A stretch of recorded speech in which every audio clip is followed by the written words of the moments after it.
A gente tende a pensar que o dinheiro guardado no banco é a coisa mais segura do mundo, não é mesmo? Parece óbvio, mas e se não for bem assim? Hoje vamos mergulhar fundo numa pergunta que, olha, abala essa certeza. O que de verdade acontece quando toda essa confiança simplesmente desaparece? Para a gente entender a dimensão real disso, vamos começar imaginando um cenário. Um cenário que parece até real demais. Um pesadelo que para muita gente começa de um jeito bem silencioso. Imagina aí, uma manhã como qualquer outra. A primeira coisa que muita gente faz é pegar o celular, né? Abrir o aplicativo do banco, dar aquela olhadinha no saldo. É uma rotina, quase um reflexo. E aí, o choque, um soco no estômago. O saldo aparece zerado. A pessoa tenta atualizar a página uma, duas, três vezes. Nada. A internet está funcionando, o aplicativo está abrindo, mas o dinheiro sumiu. E é essa pergunta terrorizante, que dá o pontapé inicial em tudo. As notícias começam a pipocar, falando do colapso de um banco importante. E o coração vai a mil. Para onde foi o dinheiro? Bom, para responder essa pergunta, a gente precisa primeiro desvendar uma verdade bem desconfortável sobre o sistema bancário. A verdade sobre onde o dinheiro fica de verdade, porque, olha, não é onde a maioria das pessoas pensa. Quando a gente deposita dinheiro, dá aquela sensação de que ele está lá, guardadinho, seguro num cofre, com o nosso nome na porta. Só que a realidade do sistema bancário moderno é bem diferente. O dinheiro, fisicamente, não está lá. E a razão para isso tem nome: reserva fracionária. É a base de todo o sistema.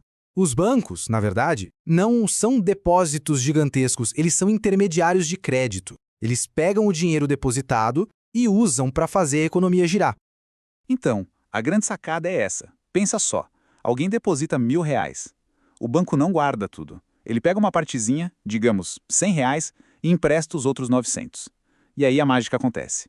Esse dinheiro emprestado circula, vai parar em outro banco, que empresta de novo, e assim vai. Aqueles R$ 1.000 do começo, de repente, podem se multiplicar e virar 10 mil circulando na economia. E isso aqui ilustra perfeitamente qual é o pilar de todo o sistema. É como um castelo de cartas, sabe?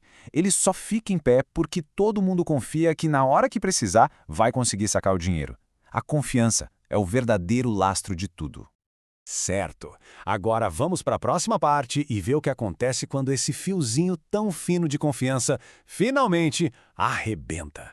Tudo começa pequeno. Uma notícia, um tweet meio estranho, as pessoas começam a ficar com a pulga atrás da orelha e resolvem sacar um dinheirinho, só por garantia. O problema é que o banco não tem como devolver o dinheiro de todo mundo ao mesmo tempo. A maior parte está emprestada. A fila cresce, o caixa físico seca e pronto, a crise de confiança vira pânico. Isso é o que a gente chama de corrida bancária. Essa analogia é perfeita.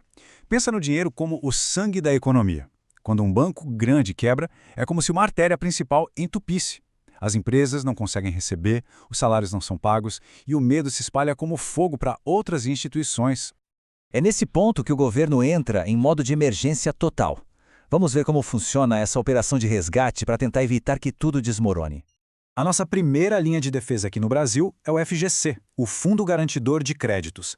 Ele garante a devolução de até R$ 250 mil por CPF e por instituição financeira. Isso já traz uma baita segurança para a maioria das pessoas, né? Mas e se o buraco for muito mais embaixo? É aqui que a coisa fica realmente crítica. Quando um daqueles bancos gigantes, sistêmicos, está em risco, a quebra de uma instituição desse tamanho poderia literalmente implodir o sistema financeiro inteiro. E aí o governo se vê diante de um dilema gigantesco. E aqui está o conflito central. De um lado tem a galera que fala, olha, deixou quebrar, quem fez besteira que pague por isso. É a questão moral, né? Mas do outro lado vem o argumento prático. Calma lá, se esse gigante cair, ele arrasta todo mundo junto, a economia inteira afunda. No fim das contas, adivinha qual lado costuma ganhar? Pois é, o lado prático. Então, quando o governo decide salvar um banco, ele usa dinheiro público, o dinheiro dos impostos. É o famoso bailout. Isso, claro, resolve a crise na hora, mas cria uma percepção muito perigosa de que, no fim, os lucros ficam com os bancos, mas os prejuízos são divididos entre toda a sociedade. Certo, o cenário todo é bem complexo, mas vamos trazer a conversa para um nível mais pessoal. O que dá para fazer, na prática, para diminuir um pouco esses riscos?